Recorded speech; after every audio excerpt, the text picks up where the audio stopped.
Welcome to Civil Defense Radio with your host, Preston Schleinkofer. Civil Defense Radio is more than just a podcast about a new American civil defense structure. Through our total media presence, our website, Facebook, and Twitter pages, we work to inform you of the many serious threats, both natural and man-made, that our nation faces. Those issues many news outlets are afraid to speak about or unwilling to mention.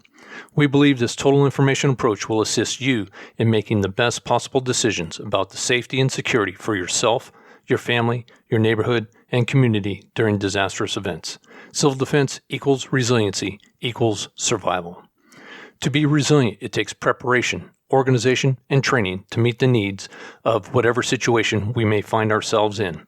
Civil defense helps reduce panic in a disaster, and we want to be part of your preparation. That's why we strongly recommend establishing a community-based civil defense organization in your city or county in partnership with your local emergency manager and community leaders. We offer guidance on our website at civildefenseradio.com under the Resources tab. Look for the guide at the top of the page. It is enough information to get the discussion started. And also, we are always here to help. We ask that you regularly download and listen to our shows and visit our web and social media platforms often at civildefenseradio.com, on Facebook at Civil Defense Radio, and on Twitter at civil_def, DEF_radio. Now, let's get on with our show. This week, we have the pleasure of having Tommy Waller on board. He's the Vice President of Special Projects with Center for Security Policy. How you doing, Tommy? Hey, Preston. Thank you so much for having me on your show. It's a pleasure of ours having you here because, Lord knows, we've been trying to get you here for a while.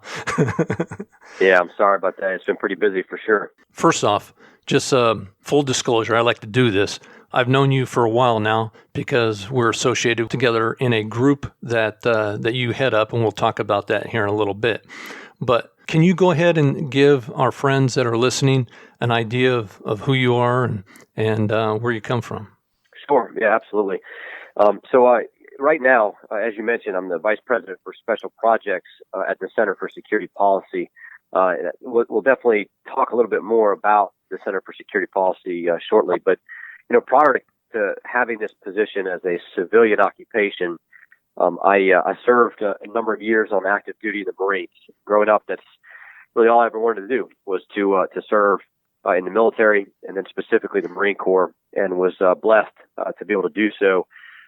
Really, for about a decade on active duty, until I really just felt the calling to leave active duty. And Preston, quite honestly, I didn't know what it was for. My wife and I took a leap of faith, and we left active duty. I kind of bounced around between jobs and reserve deployments until I found, or the job that I'm in now found me. And so throughout that service in the Marine Corps, I consider it a blessing to have been provided a lot of real world experience that I hope to be able to bring to the table when it comes to helping make policy decisions and encouraging people to be prudent and prepared just the same way that you do based on your military experience. During that period of time on active duty, I am an infantry officer and conducted combat operations in Afghanistan and Iraq. Those deployments, there were 3 deployments I did on active duty, and then one in the reserves with 3rd Force Reconnaissance Company in Africa. And so kind of all that background is relevant in the sense that, as we will discuss shortly, a lot of what we're going to talk about today I was not aware of it on active duty. And so it just underscores the importance of the work of the Center for Security Policy. And so now I'm in a position where I'm doing the best I can to make sure that those who serve and those who are citizens of our country are afforded the really critical types of information that I wasn't at the time. No, that's good. And thank you for your service. It's very commendable what you've been doing and your service with the Center for Security Policy. There's so much great work being done there. I wish I had the ability to post it on billboards on Times Square, but that takes a lot of money. So and influence. But you guys are doing great work. And can you give us a better idea of what CSP is doing and who runs that? Sure. Yeah, absolutely. Well, it goes back to the Center for Security Policy's founder, Frank Gaffney. So Frank has a very long career in the national security space, but at the age of 33, he was serving in the Reagan administration, was nominated by President Reagan to become the Assistant Secretary of Defense for International Security Policy. And so that was a senior position in the DoD responsible for the policies that involved the U.S. versus the Soviet Union, nuclear forces, arms control, missile defense, a lot of really, really critical components of our national security in relation to what at the time was the most profound threat to the Republic, the USSR. And so that was what Frank did at the age of 33. After the Reagan administration, what Frank really kind of came to the conclusion of is when he was working in the White House, we worked in previous roles as Deputy Assistant Secretary of Defense for Nuclear Forces and Arms Control Policy. He worked as a professional staff member on the Senate Armed Services Committee. All that work that he did for politicians that were from both sides of the aisle, Democrat and Republican, he never really had a one-stop shop, one place, one resource that he could go for really timely, pertinent national security-related information to help these policymakers make decisions. And so after the Reagan administration, Frank established this nonprofit, the Center for Security Policy, which as of last year has now been in existence for 30 years, for 3 decades. And so, a couple of important factors about the center that Frank established from the get-go was that the organization, as a nonprofit, 501c3, it doesn't take any money from the government. Now, there are other nonprofits that do, but our nonprofit doesn't. We don't take money from the government at the federal level, state, or local level. Because what that does is it allows us to be completely unconstrained in our analysis of threats. We don't have to worry about a lot of think tanks will take government contracts, and then they'll sort of turn around and just kind of tell the government what the government wants to hear. That's not the Center for Security Policy. So as a nonprofit, we beg for a living. We have to try to find people who care about this issue of national security. But it keeps us pure. It keeps us in a situation where there's nobody who can pull the strings on what it is that we analyze. And I think that's important, particularly in today's threat environment, where so many threats, people are ridiculed by speaking the truth about those threats. Well, there's too much political correctness that has interjected itself into the analysis process. And unfortunately, many Americans are being lied to and deceived in ways that are actually dangerous and detrimental to the safety and security and future of our nation. Absolutely. No, you're absolutely right. And that political correctness, if you want to call it that, or the abuse of language, that too. It worked its way in, but it was purposeful. I mean, particularly the first portfolio that Frank asked me to work on was in relation to, and I still work on this portfolio, in relation to the global jihad movement, right? So the overarching doctrine of Sharia, or divine Islamic law, that requires the jihad that we see throughout the world, what most people call terrorism. And one of the most ominous components of that jihad is civilization jihad, or as some people have called it, stealth jihad, which the Muslim Brotherhood is executing globally, but very profoundly and effectively here in America. And so that's really what I started at the Center for Security Policy to dive into. And there again, it was a topic that, although I had done multiple combat deployments overseas to areas where we were fighting jihadis who were fighting us because of what the Sharia requires, right? And they were fighting us so they could establish the Sharia. That effort was one that I undertook without any knowledge of what motivated those enemy combatants. And so that was the first thing that I began to work on at the Center for Security Policy until Frank gave me some new marching orders in the summer of 2014. Many of us in the warrior field, law enforcement and military, a lot of times, we get an order and we say, "Aye, sir," 10 bags full, and we drive on. We don't really think about the backstory, like you were saying. You never really considered what motivated these people that we were going up against, the ones that caused 9/11 and all this. So it's important to understand, your enemy. And Sun Tzu said something like, know the enemy, know yourself, or something like that. And Right. so it's imperative to know the philosophy and even the traditions of somebody that you're going against. So it just makes sense to do that. Right. Right. Or someone who's going against you, right, and going against your nation, your family. We look at jihadis. It's absolutely brutal what they do to humanity. And so you're right. It's so important to understand them. And so, fortunately, the Center for Security Policy, again, unconstrained in our analysis, we've been able to study and publish probably nearly 50 monographs on the different components of Sharia and the global jihad, civilization jihad. And so, for your listeners that are interested in that work, I would, commend them to go to centerforsecuritypolicy.org and take a close look at it. But the reality, Preston, I think, as you are aware, which is why you are on a daily and weekly basis doing such great work on the civil defense front. The reality is that the global jihad, if we don't defend ourselves, it will overtake us like it has so many other civilizations. I believe 7 civilizations so far at the expense of about 270 million human lives over 1,400 years. But it takes time for that to occur. And so, there are other ways that our civilization can be overtaken in a much faster method. And those are the things that in the summer of 2014 that Frank Gaffney, sat down to share with me, which is really what precipitated now the relationship you and I have on another front. I never knew about Frank Gaffney until I got into intelligence. And actually, when I moved to D.C. and began working at the headquarters level of ICE in our intelligence operation there, I was in charge of a bunch of analysts and learning about analytical products and methods and stuff like that.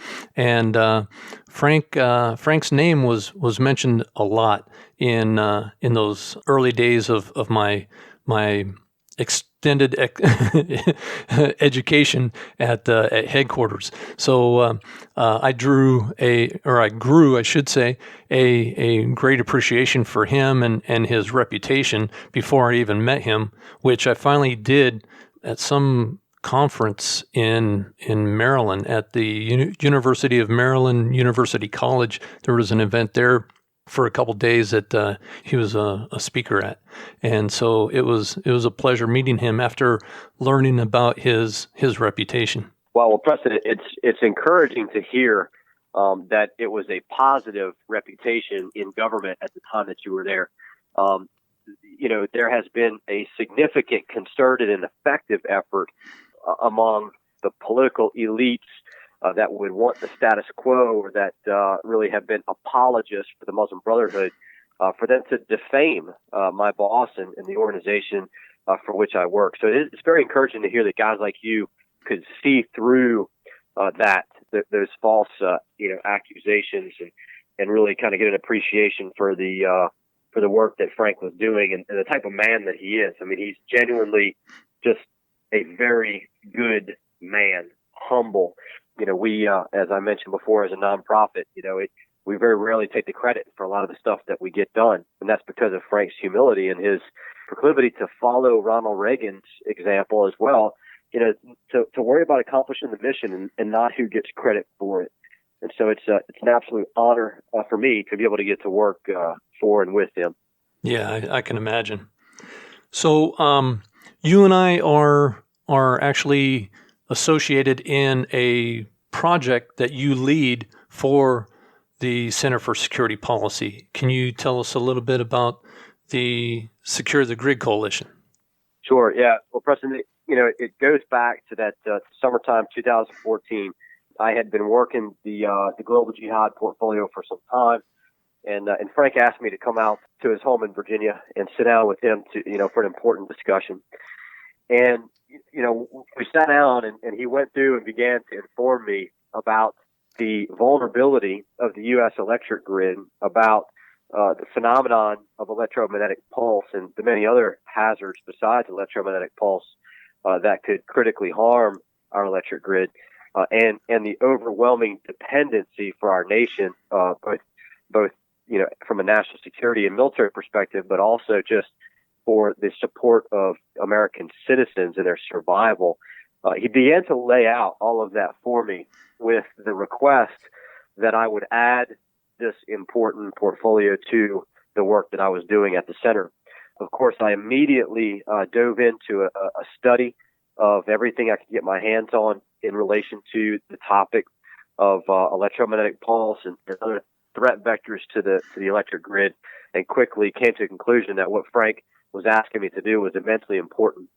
And so the quick history there is that, Frank and others in the Pentagon and elsewhere, had been aware of electromagnetic pulse for a long time. Of course, we all now know that the phenomenon was discovered, source region EMP was discovered in our surface nuclear tests in the 50s, where we started to figure out that, wires that touched the fireball of a nuclear blast were highly electrified. There was this thought that perhaps if it was launched and detonated the exo-atmosphere, that there would be electromagnetic effects as well.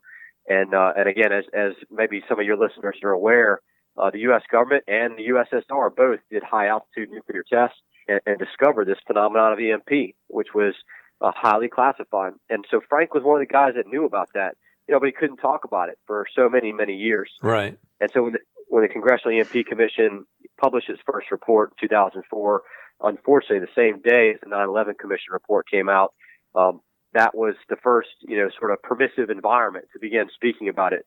Many of the national security experts like Frank and others, Dr. Peter Pry, people who were associated with the Congressional EMP Commission, or just who were passionate about protecting against EMP, thought for sure that once the 2008 report, the second report from the commission came out, that the government and the industry would do the right thing and protect their assets. And by 2010, it became clear that that was not the case. And that's when they formed what at the time was called the EMP Coalition. And that EMP Coalition was co-chaired by Newt Gingrich, the former House Speaker, and Ambassador R. James Woolsey, the former Director of Central Intelligence.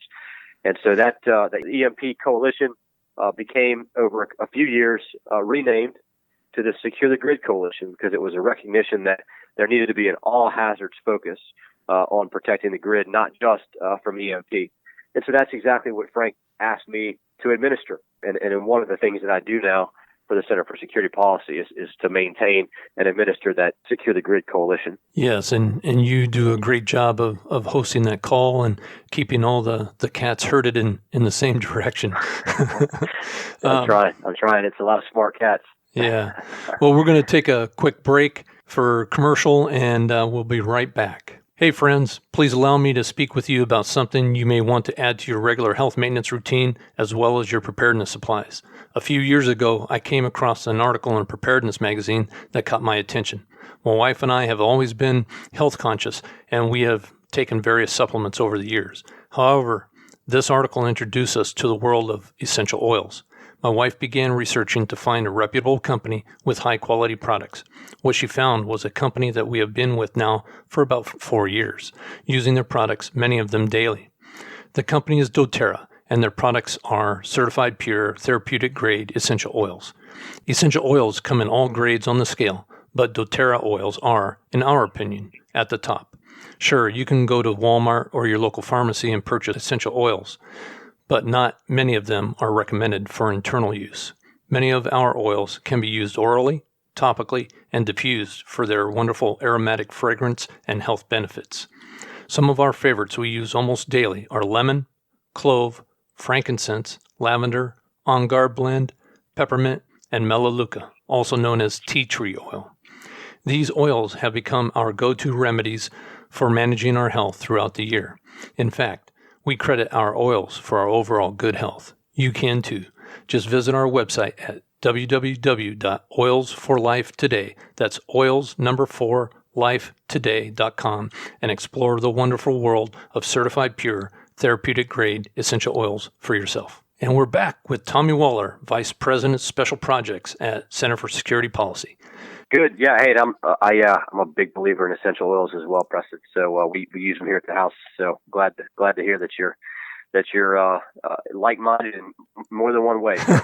Yeah, we've got a lot of things in common, buddy. It was a great pleasure to be invited into the group at the Secure the Grid Coalition by our mutual friend Michael Mabey, and I look forward every week to listening in on what's going on, and given the opportunity to update the group on what we're doing here in Virginia as well, and what we're doing with civil defense. So can you give us an idea of some of the things that the Secure the Grid does, and you might mention its website as well if you can. Sure, absolutely. Yeah, well, what I should do is really kind of start with the first year of as I began to work this issue of looking at the threats to the grid, and we looked at the sort of policy making environment at the time, and the fact that 2015 was a lead up to a presidential election. The Center for Security Policy sponsored a number of nonpartisan, non-political national security action summits.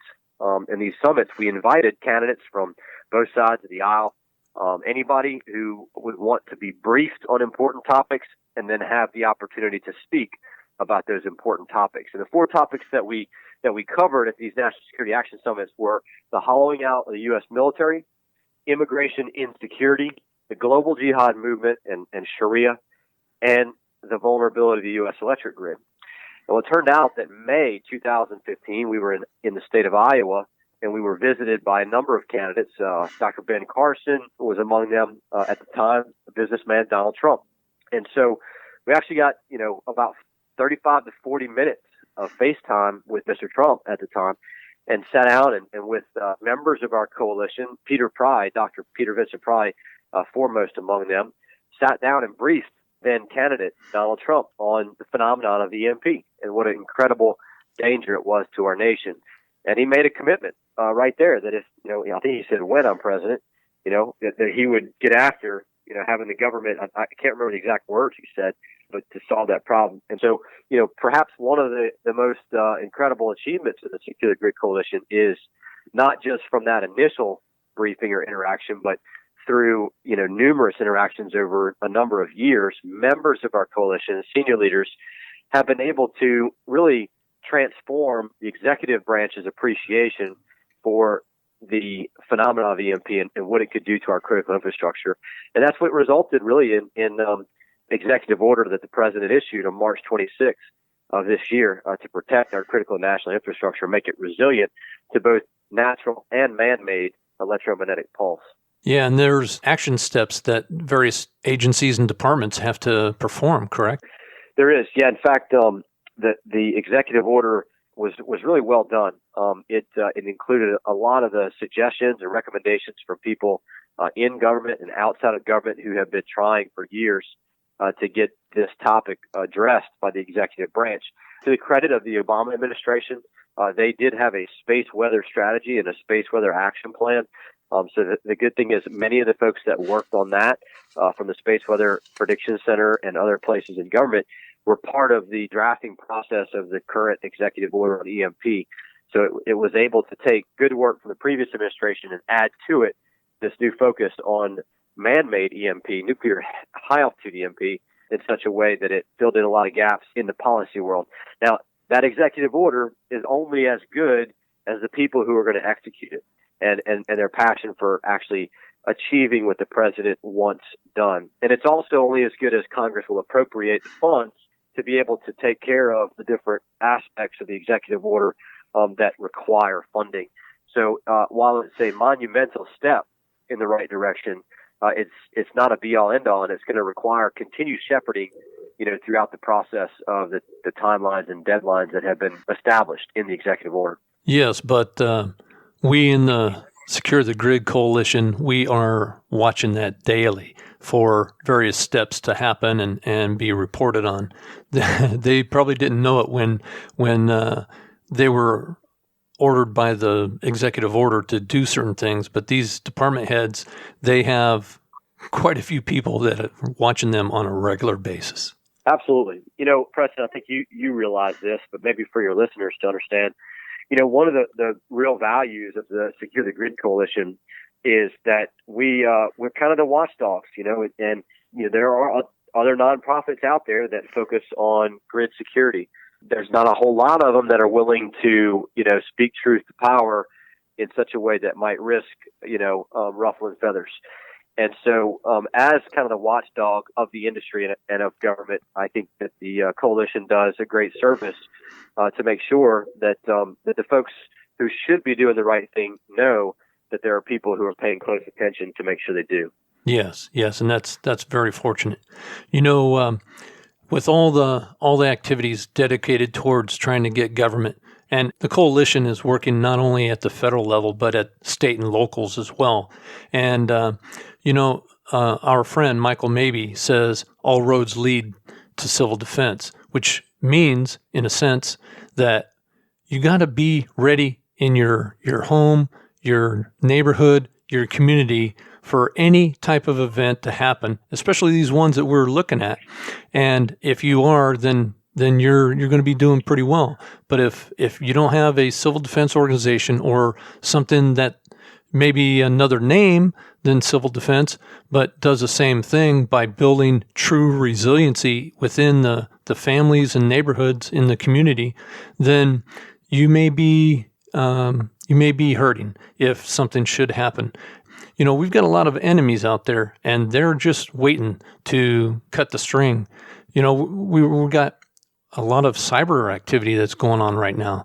That's troubling, I think. Absolutely. Look, I mean, in so many ways, our adversaries are encroaching on our nation's security, and it's just that the one way that for the first time in human history that it won't take a whole other civilization rising to an equal or greater power to take down another, and in this case, the most sophisticated electronic civilization in the world. It doesn't take a whole other civilization. It just takes one adversary, perhaps even a non-state actor, with one nuclear weapon detonated at the right altitude above our nation.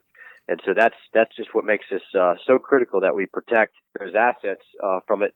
Cyber attacks, a sophisticated cyber adversary, again, doesn't take a huge, gigantic level of national power if there is a vulnerability there and it can be exploited by someone with the knowledge and the intent to do so.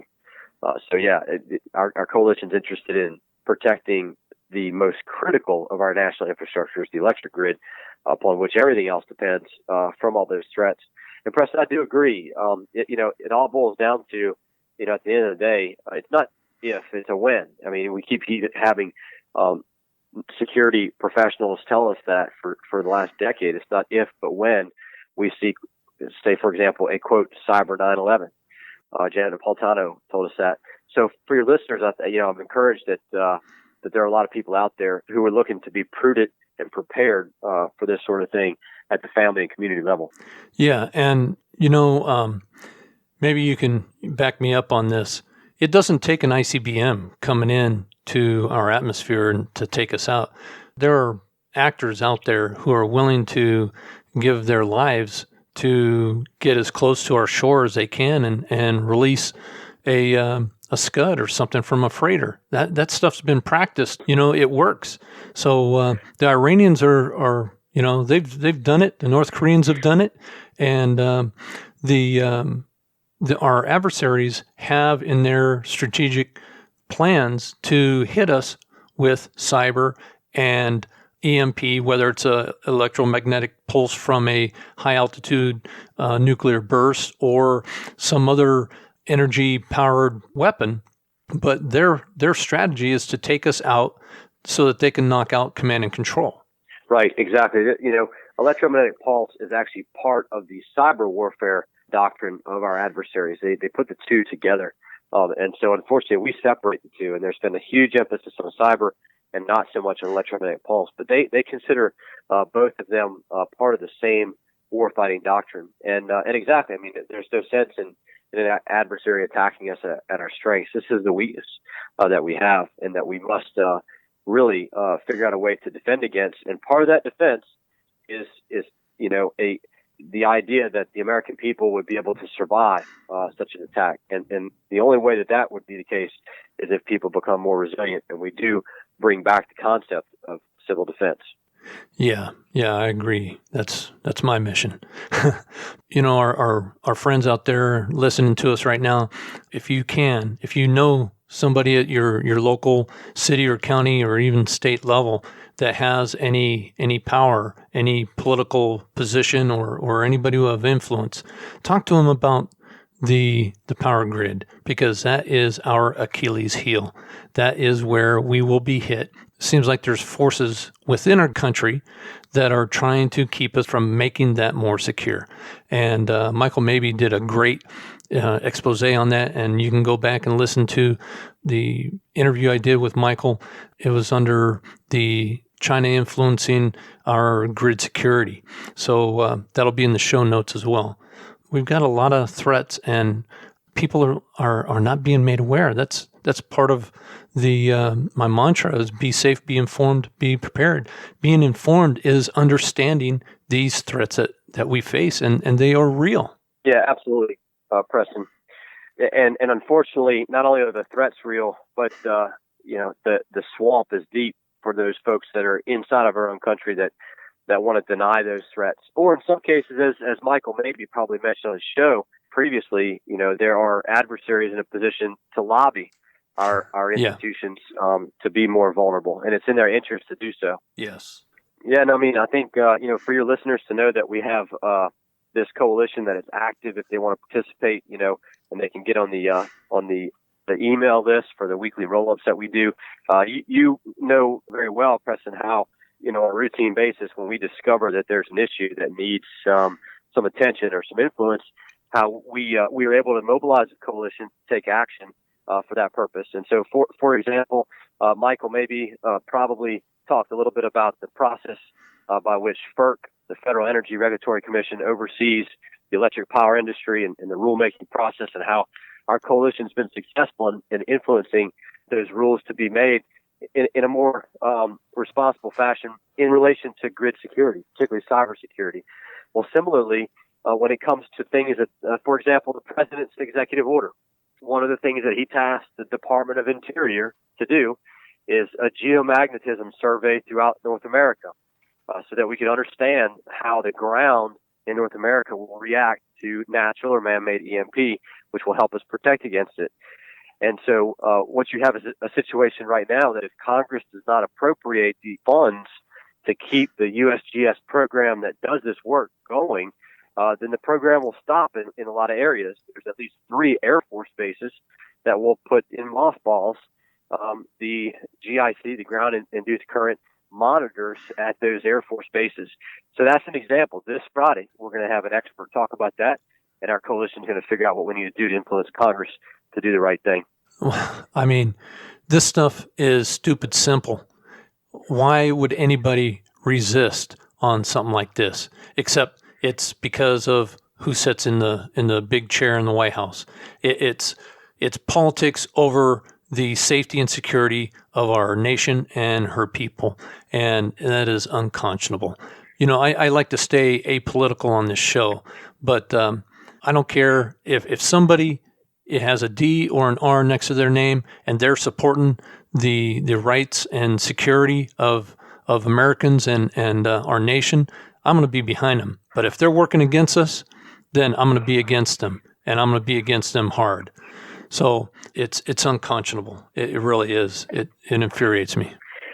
Well, we like to take our passion for this and have the outlet be solid influence and policy recommendations. And one of the things that I'm sure your listeners grapple with as well, and as do I know you and I, and that is the kind of the notion that this whole topic really makes you want to run for the frontier. You think about the prospect of a prolonged outage, and you kind of think about like, okay, I got to run to the frontier. I got to get to my grid down retreat site, But Dr. Peter Pry once mentioned something I thought was pretty profound, and that was that the founders of the country had an infinite frontier to run to when they founded this nation. And so rather than moving west into that infinite frontier to escape the tyranny that they faced under the British Empire, they turned and they fought that tyranny.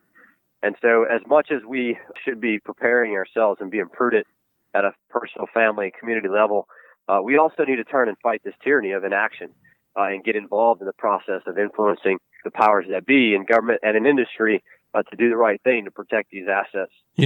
I don't think we could have had a more apropos ending than what you just spoke. Tommy, that was I hadn't heard that quote, but man, that is powerful. And I hope my friends out there will remember that. I've read a lot of his writings, but I haven't read that. That's very profound. And it was just a conversation, it was a conversation with him when we talked about this topic that came up, but it just stuck with me. I think it's true. So, if your listeners want to get involved, I'm sure you'll have it in the notes, but securethegrid.com is the website. And of course, if they hit the request for information there and subscribe, or get in touch with you, we can loop them into what they need to know to get on our teleconferences and be put on the email list. Great. Well, Tommy, it's been a pleasure. The top-down governmental approach to solve our community resiliency problem has failed us. We need a community-based, grassroots approach to solve this problem of resiliency. We are looking for volunteers throughout the nation to pick up the mantle of civil defense for their communities. Let's start a conversation with the guide found on our resources page at civildefenseradio.com. I wish to thank our guest, Tommy Waller, again, and thanking you, our listeners, our friends out there. I really appreciate you listening to the show this week. So please, be safe, be informed, be prepared, and may God bless you and keep you until next time.